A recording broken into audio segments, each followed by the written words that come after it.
প্রথম কথা, বুকে হাত বাঁধার পক্ষে একটি সহিহ হাদিসও নেই। বুঝলেন না? যারা বুকে হাত বাঁধে আহলে হাদিস ভাইরা, তাদের কাছে আমার 1 লক্ষ টাকার চ্যালেঞ্জ। কত? বুকের উপর হাত বাঁধার একটি হাদিস যদি বুখারী মুসলিমে দেখাতে পারে 1 লাখ টাকা দেব। এমনকি বাকি যে 4টা কিতাব তিরমিজি, নাসাই, আবু দাউদ, ইবনে মাজাহ, সেখানেও যদি দেখাতে পারে বিশুদ্ধ সনদে 1 লক্ষ টাকা দেব। বুকে হাত বাঁধার কোন হাদিস সিয়াসিত্তাতেই নাই। হাদিসটি আছে সিয়াসিত্তার বাইরের কিতাবে, বিশেষ করে সহিহ ইবনে খুজাইমাতে হাদিসটি বর্ণনা করেছেন ওয়াইল ইবনে হুজর রাদিয়াল্লাহু তাআলা। সকল মুহাদ্দিস একমত হাদিসটি যঈফ। আর আমরা যে নাভির নিচে হাত বাঁধি, এই হাদিস নাসাইতে আছে, তিরমিজিতে আছে, আবু দাউদে আছে। সিয়াসিত্তার 3টা কিতাবে আছে। আমি শুনাই, তিরমিজিতে আসছে হযরত আলী বলেছেন, ওয়া আন আলীন কাররামাল্লাহু ওয়াজহাহু ইয়াদাউল ইয়ুমনা আলাল ইউসরা তাহতা সুররা। হযরত আলী বলেছেন, বাম হাতের উপর ডান হাত ধরবে, নাভির নিচে বাঁধবে। সুবহানাল্লাহ। বাম হাতের উপর বাঁধবে কই? আবু দাউদের হাদিস। ওয়ামিনাস সুন্নাতি ওয়াদউল আকুফি আলাল আকুফি তাহতা সুররা। সুন্নাত হলো পুরুষ ব্যক্তিরা বাম হাত সমূহের উপর ডান হাত ধরবে, নাভির নিচে বাঁধবে। সুবহানাল্লাহ। এরকম অসংখ্য সহিহ হাদিস সিয়াসিত্তায় আছে। সুবহানাল্লাহ। আর ওরা যে এই যে বুকে হাত বাঁধে, এই হাদিস সিয়াসিত্তার কোথাও নাই, বরং যে হাদিসগুলোতে আছে যঈফ রাওয়ায়াত। কিন্তু বড় দুঃখ কি লাগে জানেন? এরা কথায় কথায় বলে বুখারী মুসলিমে আছে নাকি, বলে না? আমরা কিছু বললে বলে হাদিসটা কি বুখারীতে আছে, মুসলিমে আছে?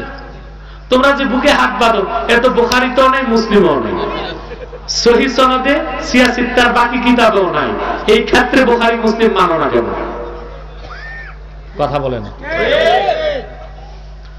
জোরে আমিন বলা, জোরে আমিন বলতে হবে আল্লাহ রাসূলের নির্দেশ সূচক এইরকম একটি হাদিসও নাই। বরং যে হাদিসটি তারা দলিল দেখায়, ওই হাদিসটির প্রমাণ করে আমিন আসতে বলতে হবে। সুবহানাল্লাহ। হাদিসটি বুখারীতে এসেছে, রাসূলুল্লাহ সাল্লাল্লাহু আলাইহি ওয়াসাল্লাম বলেছেন, ওয়া ইযা ক্বালাল ইমামু ওয়ালাদ-দাল্লিন ফাকুলু আমিন। বুখারীর হাদিস। রাসূলুল্লাহ সাল্লাল্লাহু আলাইহি ওয়াসাল্লাম বলেছেন, ইমাম যখন বলবে ওয়ালাদ-দাল্লিন, তোমরা বলো আমিন। কথা বলে না? এখন কথা হলো, রাসূলুল্লাহ বললেন ইমাম যখন বলবে ওয়ালাদ-দাল্লিন, তোমরা বলো আমিন, তাহলে আমিন কি শুধু মুক্তাদি পড়বে না ইমামও পড়বে? তো রাসূলুল্লাহ এই কথা বললেন না কেন? ইদা ক্বালাল ইমামু ওয়ালাদ-দাল্লিন আমিন ফাকুলু আমিন। ইমাম যখন ওয়ালাদ-দাল্লিন আমিন বলবে, তখন তোমরা আমিন বলো। এটা বলেন নাই কেন? বোঝা যায় ওয়ালাদ-দাল্লিন পর্যন্ত ইমাম জোরে পড়বে, আমিন ইমাম নিজেই আস্তে পড়বে। যেখানে ইমাম আস্তে আমিন পড়বে, মুসল্লি আবার কেমনে জোরে আমিন পড়বে? বুঝেন নাই? স্পষ্ট না?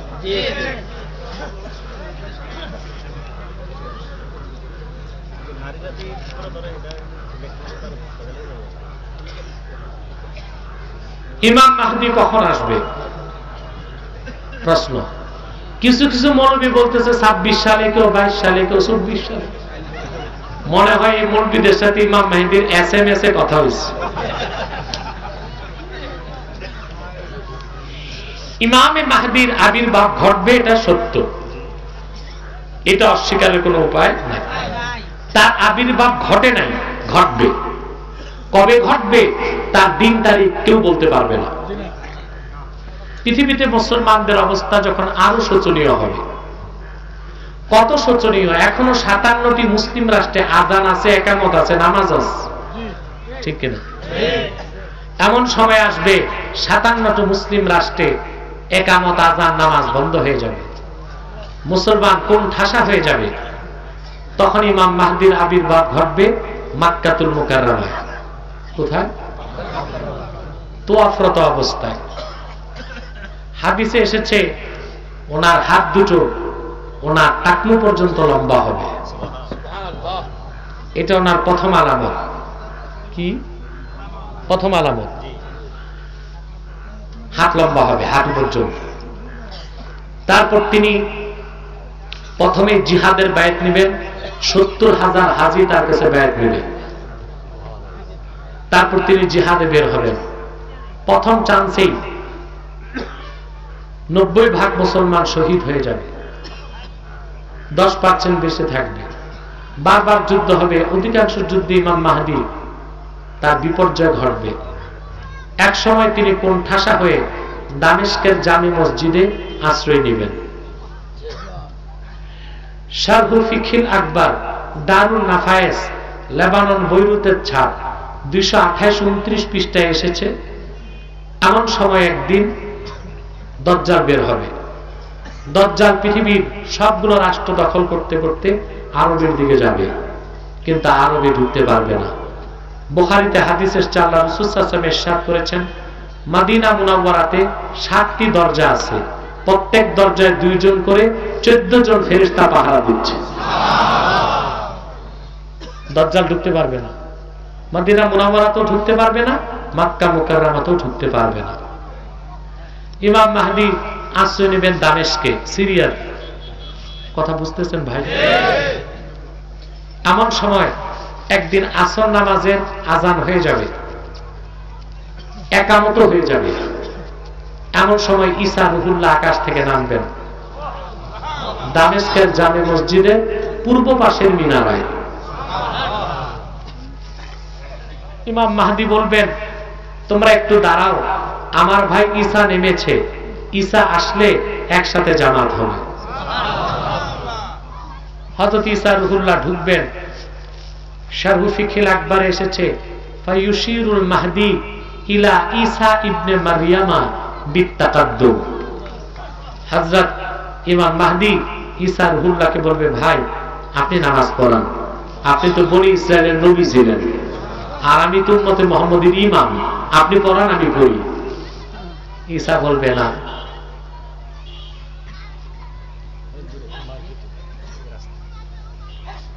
আওয়াজ তো আসে কেন? বাধা দাও ইয়াজুজ মাজুজ গুলোর।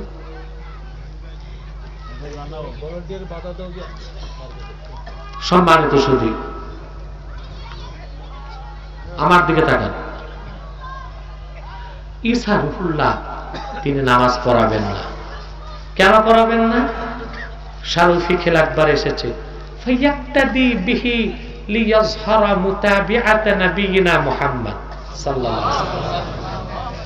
ঈসা রুহুল্লাহ পড়বেন না, পড়াবেন না, পড়বেন, এই কথার প্রমাণ দিতে যে আমি নবী হিসেবে আসি নাই, মুহাম্মদ সাল্লাল্লাহু আলাইহি ওয়াসাল্লামের উম্মত হিসেবে এসেছি।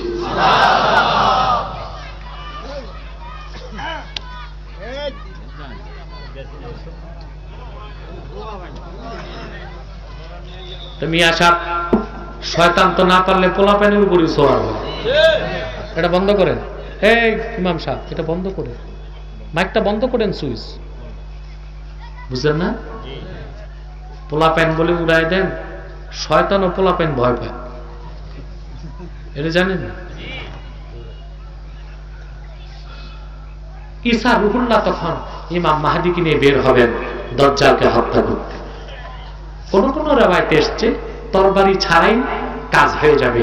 ঈসা রুহুল্লাহ চোখের দৃষ্টি পড়তেই দাজ্জাল লবণের মতো গলে যাবে। পুরা পৃথিবীতে ঈসা রুহুল্লাহ মাহদী মিলে কোরআনের শাসন কায়েম করবে।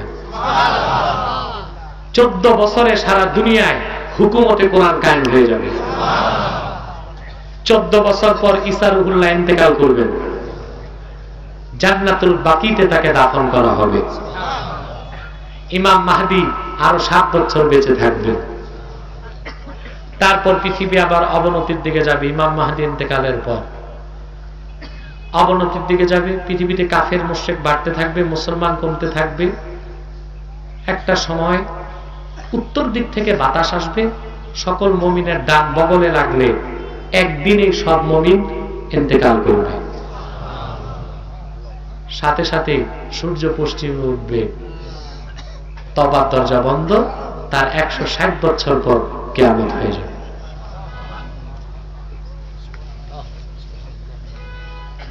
আজানের পূর্বে কেরাত, গজল, তাসবিহ, দরুদ পড়া ঠিক হবে কিনা জানালে উপকৃত হব।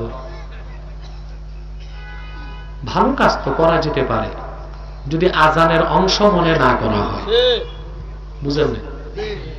বিশেষ করে অন্য টাইমে কইরেন না, ফজরের টাইমে একটু কইরেন,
আর এটা কবিরা গুনাহ।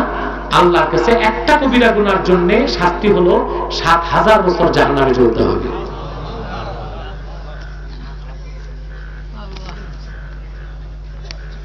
কোন মুসলমানকে জানাজার পর ৪০ কদম হাঁটা কি কবরে নেওয়ার আগে দয়া করে জানাবেন।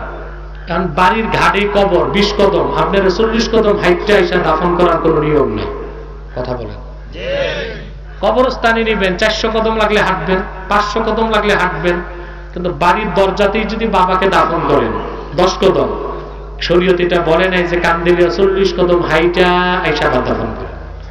কথা বলুন, এটার কোন রেওয়াজ শরীয়তে।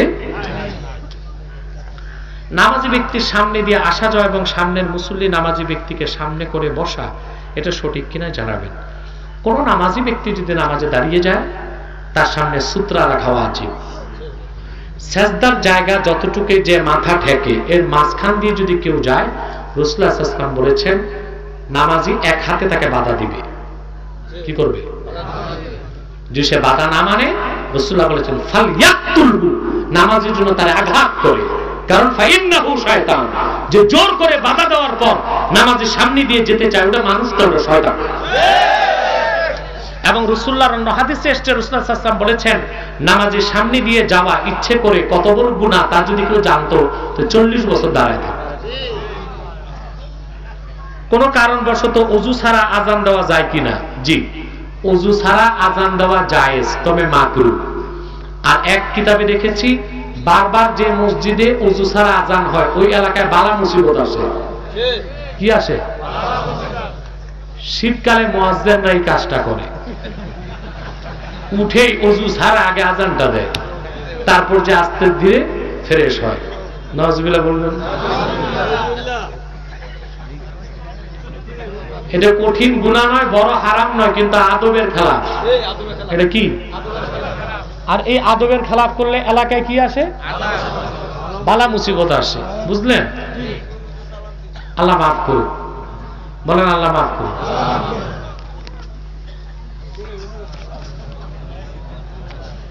প্রথম স্ত্রী রেখে কি দ্বিতীয় বিয়ে করা যাবে? এটা কোন বুড়া মানুষের প্রশ্ন।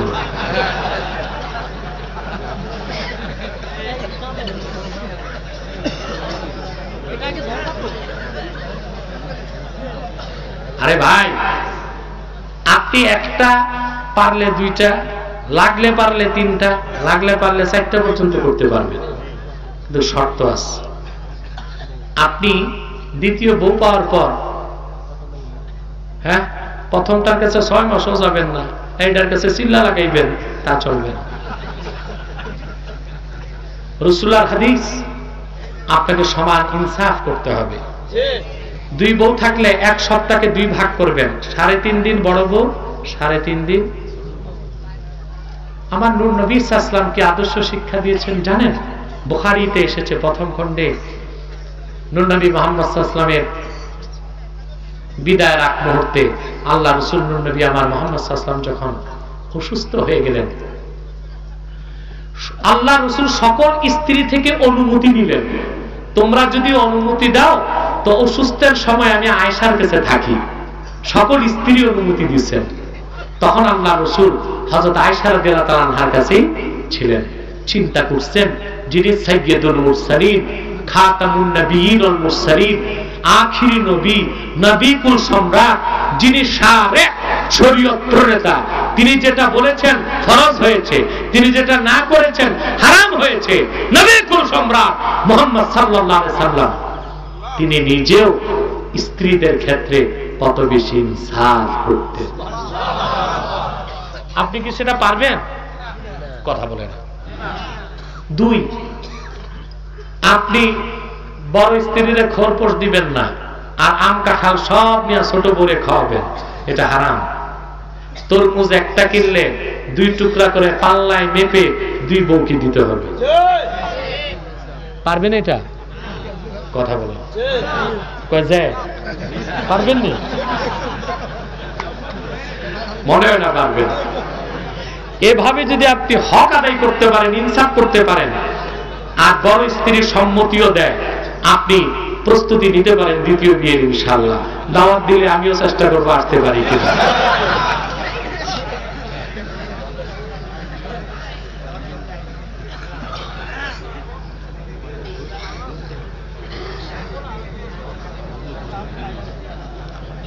শুক্রবার জুমার নামাজের আজান হয়, কিন্তু খুতবার আগে আবার আজান দেওয়া হয় কেন?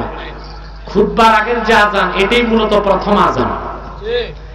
একামত দেন 2 আজান, মোট জুমায় 3 আজান, আর একদম শুরুতে যে আজান দেন এটা সূচনা করেছেন হযরত ওসমান রাদিয়াল্লাহু তাআলা আনহু।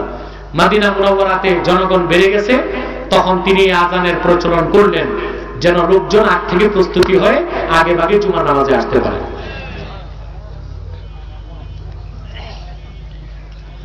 একজন ইমাম প্রায় সময় নামাজে ভুল করে, ইমামকে প্রশ্ন করা হলো আপনি প্রায় সময় ভুল করেন কেন? ইমাম জবাব দিল এমন ভুল রাসূল সাল্লাল্লাহু আলাইহি ওয়াসাল্লাম করেছেন। কথাটা এভাবে বলা কি ঠিক হয়েছে? না, এভাবে বলাটা ঠিক হয় নাই। ইমামকে আমি বলবো প্রকাশ্যে তওবা করতে। আল্লাহ রাসূল মুহাম্মদ সাল্লাল্লাহু আলাইহি ওয়াসাল্লামের কোনো কিছুরই তুলনা হতে পারে না। হযরত ওসমান রাদিয়াল্লাহু, আরে বেটা মৌলবী, আল্লাহ রাসূল সাল্লাল্লাহু আলাইহি ওয়াসাল্লামের দ্বারা মাঝে মধ্যে লোকমা হইতো। কি হইতো? ভুলটা কেন হয়েছে? আল্লাহ রাসূল সাল্লাল্লাহু আলাইহি ওয়াসাল্লাম কখনো দ্বিতীয় রাকাতে না বসে দাঁড়িয়ে গেছেন, ঠিক কিনা? 2 রাকাত পরে সালাম ফিরাই দিচ্ছেন, তাতেই তো উম্মতের জন্য রহমত হয়েছে, সাজদা সহু আল্লাহ দিচ্ছেন। তো রাসূলুল্লাহ সাল্লাল্লাহু আলাইহি ওয়াসাল্লামের ভুলের কারণে তো উম্মতের রহমত হয়েছে, আর তোমার ভুলের কারণে তো বেটা নামাজ হয়ে গেছে, মুসল্লিও বিরক্ত হয়ে মসজিদ ছাড়বে। তা আল্লাহ রাসূলের সাথে কি আমলের সাথে কারো আমলের তুলনা হইতে পারে? আরে মৌলবীগিলি কথা কইতে লাগাম নয়, যা আসে মুখে বলতে। আসলে এদের ভিতরে আজমতে রাসূল নাই।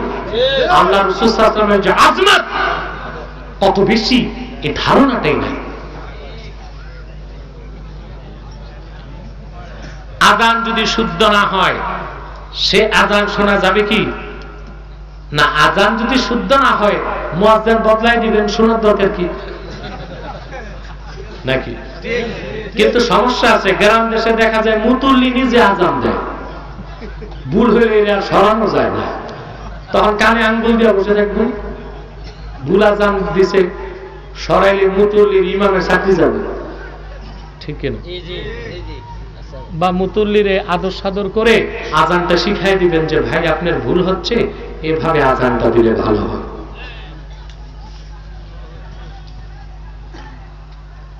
রমজান মাসে তারাবির টাকা যদি উঠে 5000, ইমাম পায় 2000, মুসল্লিরা রেখে দেয় 3000, এটা কি ঠিক হবে না? এটা ঠিক হবে না।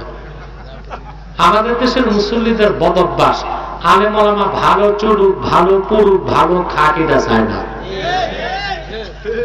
এই জন্য দেখবেন বাজারে দারোয়ানের বেতন দেয় 7000, ইমামরা দেয় 3500, ঠিক কিনা? তাও 6 মাস বাকি। কেন?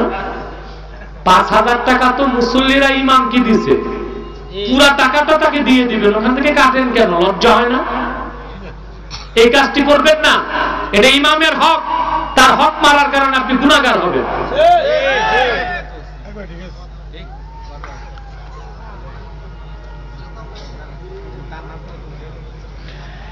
একজন লোক সারা জীবন দিন প্রচারে ব্যস্ত কিন্তু নিজের আমল কম, আরেকজন লোক সারা জীবন নিজের আমল নিয়ে ব্যস্ত, দিন প্রচার করে নাই। উভয়ের মধ্যে উত্তম কে?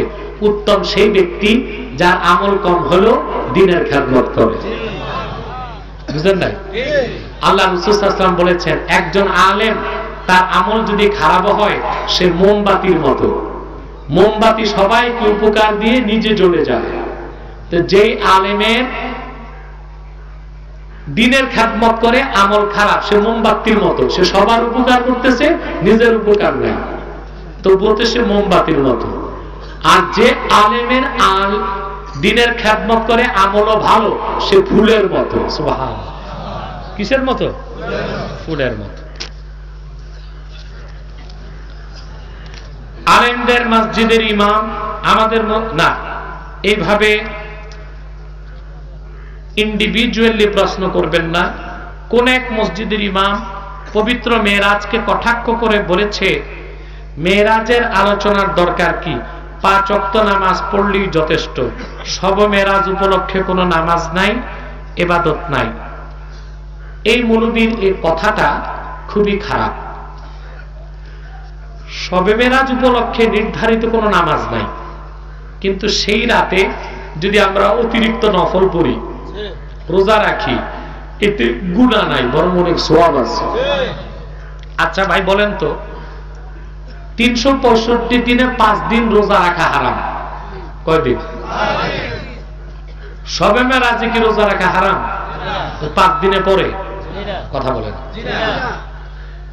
365 দিনের প্রতিদিন নামাজ পড়া জায়েজ, 3 ওয়াক্তে নামাজ পড়া নিষেধ।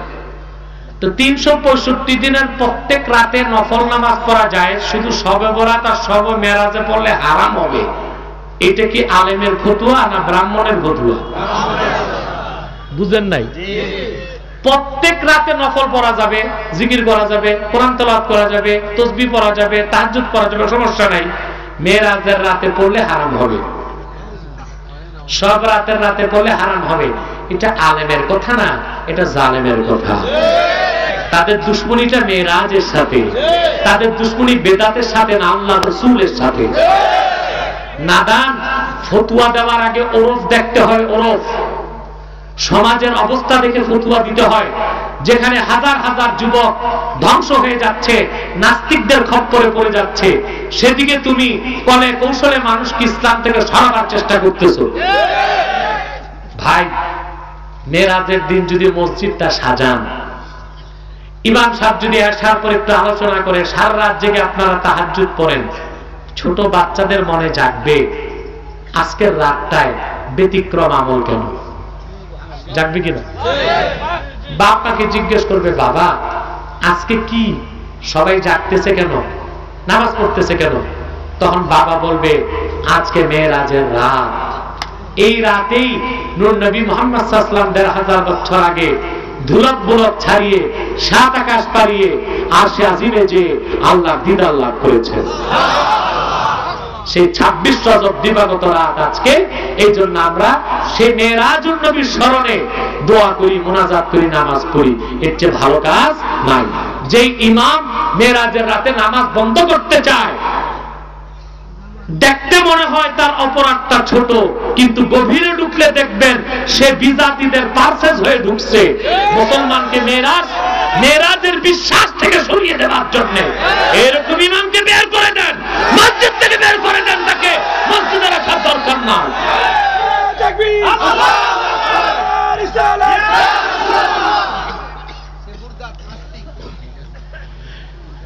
মানুষ কি নাপাক পানির তৈরি?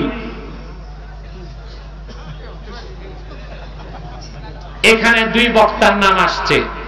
এক বক্তা বলেছে বীর্য নাপাক, আরেক বক্তা বলেছে বীর্য পাক। 2 বক্তা। এইসব বিষয় জনগণের কাছে না বলাটাই ভালো। হানাফিদের মতে বীর্য নাজাসাতে গালিজা, নাপাক। ইমাম শাফির মতে বীর্য পাক। বীর্য বের হলে গোসল ফরজ, 4 মাযহাব একমত, কিন্তু শাফির নিকট বীর্যটা পাক, আর ইমাম আজমের মতে বীর্যটা নাপাক। আমরা যারা হানাফি আমরা নাপাক মনে করি, যারা শাফি তারা পাক মনে করে। কথা বুঝেন নাই?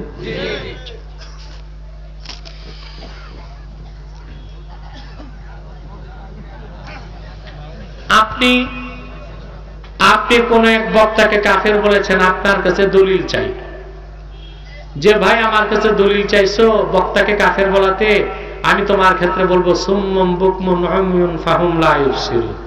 এটি বয়রা, কানা, বোবা, কত দলিল দিলাম, এখনো দলিল চায়। হ্যাঁ, কথা বলেন। যে বক্তারে ফতোয়া দিলাম ওটা তো ক্লিনিক্যাল ডেথ হয়ে গেছে, দাফন বাকি, এখনো দলিল চায়। আমি কোনো নাম বলার প্রয়োজন নেই। আরেকটা প্রশ্ন এসছে, এক মুসলমানকে আরেক মুসলমান কাফের বলতে পারে? আপনার কাছে জানতে চাই। না, মুসলমান মুসলমানকে কাফের বলতে পারে না।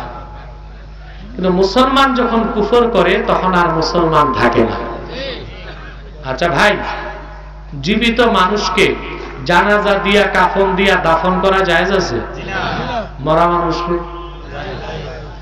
একটা মানুষ যতক্ষণ জীবিত তার জানাজা নাই, দাফন নাই, কাফন নাই, মরে গেলে একটা লোক যতক্ষণ মুসলমান তাকে কাফের বলা যাবে না। কুফরি করে ফেললে না তখনও চুপ থাকবো? এখন আসেন, কাদেরকে আমি কাফের বলেছি? বাংলাদেশে এক বক্তা বলেছিল, যেই যুগে নবী নাই আলেমরাই সেই যুগে নবী। আমি ওই কুলাঙ্গার বক্তাকে কাফের বলেছি, কারণ সে আল্লাহর কোরআনের 1000 আয়াত অস্বীকার করেছে, খাতমে নবুয়তকে অস্বীকার করেছে। ওই রকম কুলাঙ্গার বক্তাকে যদি কাফের না বলি, তা আবু জেহেলকেও তো কাফের বলা যাবে না, ঠিক কিনা? এক বক্তা রাসূলুল্লাহর শানে বেয়াদবি করল। যেমন আমাদের ক্ষেত্রে যে শব্দটা ব্যবহৃত হবে, আল্লাহ নবীগণের শানে সেই শব্দ ব্যবহৃত হতে পারে না। বলুন তো ভাই, যারা কাপড় তৈরি করে তাদেরকে কি বলা হয়? কাপড় সিলায় সে দর্জি, কাপড় বানায় সে তাঁতির। আরেকটা নাম আছে না? জোলা। জোলা। এখন বলেন তো ভাই, এই কোন জোলার কাছে কেউ মেয়ে বিয়ে দেয়? কথা বলেন, দেয় না তো? জোলা জোলার কাছে দেয়, জোলার কাছে কেউ পোলা দেয় না, দেয়? মেয়ে বিয়ে দেয়? আমরা জোলাদেরকে এত নিচে মনে করি, কিন্তু এটা মনে রাখবেন, ঢাকাতে যারা 12 তলা 14 তলার গার্মেন্টস ফ্যাক্টরি দিয়ে কাপড় বানায়, ওরাও কিন্তু জোলা। জোলা না? একই তো কাজ। সিরাজগঞ্জের জোলা ভ্যান গাড়িতে চলে, আর ঢাকার জোলা প্যারাডোতে চলে, এই পার্থক্য। হযরত আদম পৃথিবীতে প্রথম কাপড় তৈরি করেছেন। ফতোয়া আলমগীরিতে এসছে, কেউ যদি সে কারণে আদমকে বলে বাবা আদম জোলা ছিল, সে কাফের হয়ে যাবে। কেন? আমি কাপড় বানালে জোলা বলা যাবে, আদমও তো কাপড় বানাইছে, কেন জোলা বলা যাবে না? তিনি নবী ছিলেন, নবীর শানে এমন শব্দ আসতে পারে না যা নবীর শানকে খাটো করে। আচ্ছা ভাই, কাঠের কাজ যারা করে, কার্পেন্টার, তাদেরকে বাংলায় কি বলে? কাঠ মিস্ত্রি। রাসূলুল্লাহ সাল্লাল্লাহু আলাইহি ওয়াসাল্লামের হাদিস মিশকাতে এসেছে, আল্লাহ রাসূল সাল্লাল্লাহু আলাইহি ওয়াসাল্লাম বলেছেন, ইউনুস বিন মিত্তে, তাকে যদি কেউ বলে কাঠ মিস্ত্রি, সে কুফরি করল। কেন? ইউনুস নবী তো আসলে কাঠের কাজ করতেন। আমি আপনি কাঠের কাজ করলে কাঠ মিস্ত্রি বলা যায়, ইউনুস নবী কাঠের কাজ করছেন, তাকে কাঠ মিস্ত্রি বললে কুফরি হবে। তার কারণ নবীর শান খাটো করা হয়। আমার আপনার শান খাটো করলে এটা কুফরি নয়, বেয়াদবি। নবীগণের শান খাটো করাটাই কুফরি। কথা বলেন। 6 প্যাক শব্দ আমার আপনার ক্ষেত্রে আসতে পারে, আমার নূর নবী সাল্লাল্লাহু আলাইহি ওয়াসাল্লামের শানে আসতে পারে না। নিরক্ষর একটি গালি মূর্খ অর্থে আসে, আল্লাহ রাসূল নূর নবী মুহাম্মদ সাল্লাল্লাহু আলাইহি ওয়াসাল্লামের শানে এই শব্দ আসতে পারে না। কথা বুঝতেছেন? অতএব যে বক্তার বক্তব্যে আল্লাহর হাবিব মুহাম্মদ সাল্লাল্লাহু আলাইহি ওয়াসাল্লামের শানে বেয়াদবি হয়েছে, যেই বক্তা আম্মা জান খাদিজাকে বলেছেন ইনট্যাক্ট ছিল না, ভার্জিন ছিল না, তালাক্কা, বুড়ি, কালো, 3 বারের তালাক্কা। বেটা, তোমার মাকে বললে এই কথা তুমি বরদাস্ত করবে? ইনট্যাক্ট ছিল না কাকে বলি? আর এটা আর তো বলতে পারি না আমি, আমার ভয় হয়। সতীচ্ছাদ যার নাই, কি বলবো এটা বাংলায়? আরো সহজ বাংলা কি? সতীচ্ছাদ বুঝো না? কুমারীদের থাকে, যার একবার বিয়ে হয় তার সতীচ্ছাদ থাকে, এবার বুঝো নাই? এটা কি ইংলিশে বলে ইনটেক না, ভার্জিন না। তোমার মাকে কেউ যদি বলে ইনটেক ছিল না, ভার্জিন ছিল না, হ্যাঁ ইউজ ছিল, এটা তুমি মেনে নিবা না? মা খাদিজার সামনে বলল মুহাম্মদ সাল্লাল্লাহু আলাইহি ওয়াসাল্লামের গোলাম চুপ থাকবে, তা হতে পারে না। আজ তোমরা ব্যক্তি দেখলা, ইমান দেখলা না, দল দেখলা, ইসলাম দেখলা না। এটার খেসারত দিতে হবে, 50 বছর আরো সামনে খেসারত দিতে হবে। কাল কিয়ামতে রাসূলুল্লাহর কাছে জবাব দিতে হবে তোমাদেরকে। তোমরা বক্তাকে তওবা করাও নাই, আমাকে আঘাত করেছো, আমার বিরোধিতা করেছো।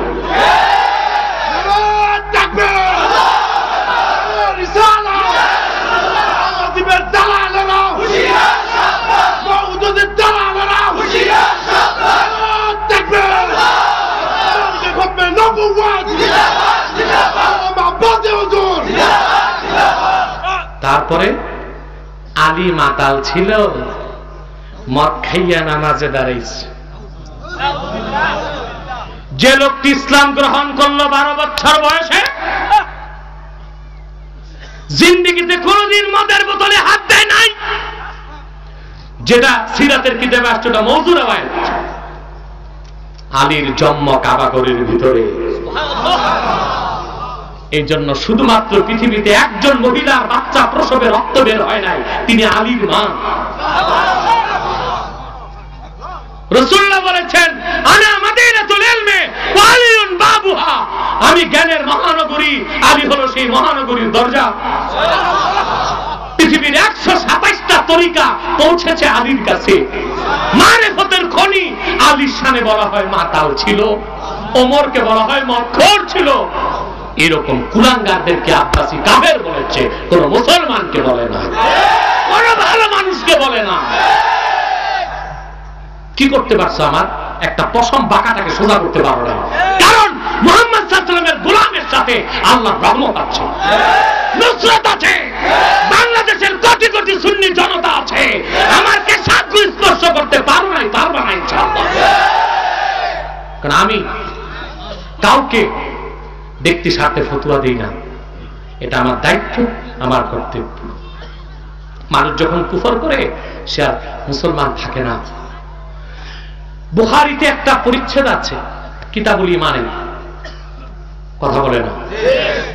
বলবেন বাংলাদেশে কি আলেম আপনি একাই, আর আলেম নাই? কাফের ফতোয়া দেয় নাই কেন? বাংলাদেশে বহুত নেতা ছিল, দেশ স্বাধীনতায় শেখ মুজিব আগায় আসছে, ঠিক কিনা? বহুত নেতা ছিল, স্বাধীনতার ঘোষণায় জিয়াউর রহমান আগায় আসছে। বহুত আলেম আছে কুফরির ফতোয়া দেয় নাই, কারণ বিড়ালের গলায় ঘন্টা বাঁধার লোক বেশি হয় না, একজন দুইজনই হয়, ঠিক কিনা? সে দায়িত্ব আমি পালন করি, কিন্তু যাদেরকে কুফর ফতোয়া দিয়েছি তাদের 14 গোষ্ঠীর ক্ষমতা হয়নি আমার সামনে বসে আমারটাকে রদ করবে, কিয়ামত তক চেষ্টা করেও পারবে না। যাদেরকে ফতোয়া দিয়েছি কোরআন সুন্নাহ মোতাবেক দিয়েছি। ভাই সব, বুখারীতে একটা পরিচ্ছেদ আছে কিতাবুল ঈমানে, বাবু কুফরানিল আশির ওয়া কুফরিন দুনা কুফর। এই পরিচ্ছেদের ব্যাখ্যায় আল্লামা বদরুদ্দিন আইনি লিখেছেন, وقال الجمهور إن الإنسان يكفر بكلمة الكفر أو بالفعل الموجب وإن لم يعلم أنه كفر। সকল উলামায়ে কেরাম একমত, কোন ব্যক্তির দ্বারা যদি কুফরি কথা উচ্চারিত হয়, মুসলমান সে কি কিন্তু তার দ্বারা যদি কুফরি কথা বের হয়, ইউকাফফার, আলেমরা জানেন কাফফারা ইউকাফফিরু তাকফির, বাবে তাফইল থেকে এর অর্থ সেই ব্যক্তিকে কাফের বানানো হবে, কাফের ফতোয়া দেওয়া হবে। আও বিল ফাইলিল মুজিব, কিংবা এমন কোন কাজ যদি করে কুফরি কাজ, তাতে তাকে কাফের ফতোয়া দেওয়া হবে। ওয়া ইল্লাম ইয়ালাম আন্নাহু কুফরুন, ব্যক্তি যদি নাও জানে কথাটা কুফরি, কাজটা কুফরি, ফতোয়া কি দেওয়া হবে? আমি শরীয়তের মূল নীতির ভিত্তিতে ফতোয়া দিয়েছি, কোন মুসলমানকে দেই নাই। মুসলমান কুফর করার পর আর মুসলমান থাকে না। কিন্তু তাদের জন্য তওবার দরজা খোলা ছিল, তারা তওবা করলেই দ্বন্দ্ব শেষ হয়ে যেত। তওবা করলো না কেন? আমি তো আমার কাছে মাফ চাইতে বলি নাই, আমি তো মালিকের কাছে মাফ চাইতে বলেছি। তওবা না করে ফেরেশতাদের সর্দার ইবলিস হয়েছে আর মাটির আদম নবী হয়েছে। তোমরাও তো পারতা তওবা করে আল্লাহর কাছে বাংলাদেশের মুসলমানের সাথে সম্পর্ক ঠিক করে দিতে। কেন তওবা করলা না? বোঝা যায় তোমাদের কাছে ঈমান বড় না, ব্যক্তিত্ব বড়। ঠিক কিনা? তওবা করলে দোষ হইতো? তওবা করতে যায় প্রহসন। আল্লাহ সব বুঝেন। অতএব ভাই সব, তোমরা বিরোধিতা আন্দাজি করো না আমার। যদি পারো তোমাদের মৌলবীদেরকে বসাও। কেন কোন দলিলে কুফর ফতোয়া দিয়েছি আমি একবার নয় শতবার বুঝিয়ে দিতে প্রস্তুত আছি।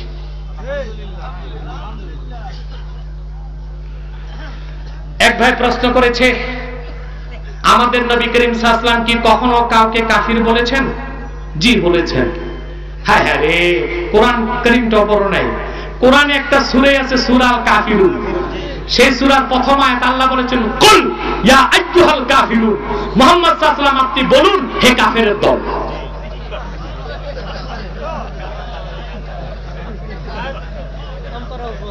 কাফেরকে কাফের বলা কার নির্দেশ? কার সুন্নাত? আমার নবী মুহাম্মদ সাল্লাল্লাহু আলাইহি ওয়াসাল্লামের সুন্নাত। এবার বুঝেন মৌলবীগুলো আছে কই, এখনো মক্তব পার হয় নাই।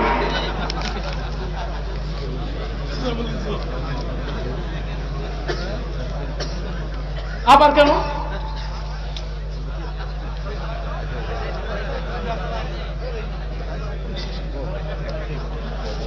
দেখো আমি একটা কথা বলি তোমাদের, কোন ইমাম বা কোন আলেমকে আক্রোশ করে আমাকে কোনো প্রশ্ন করবা না।